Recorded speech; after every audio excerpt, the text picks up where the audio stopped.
Hello friends, આપણે બનાવવા જઈ રહ્યા છીએ ચોકલેટ સ્ટ્રોબેરી બાઉલ. પહેલા આપણે તેમાં બ્રાઉની એડ કરીએ છીએ.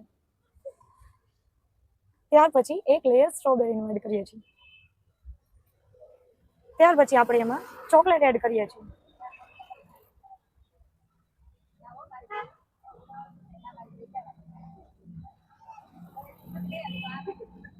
ત્યાર પછી ફરી એકવાર બ્રાઉનીનું ક્રશ નાખીએ છીએ.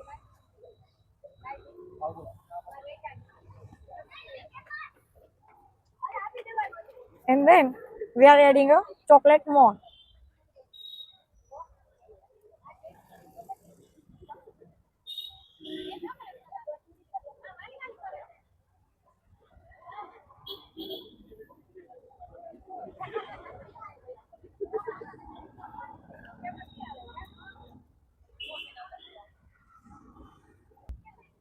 તો તૈયાર છે તમારું સ્ટ્રોબેરી ચોકલેટ બાઉલ.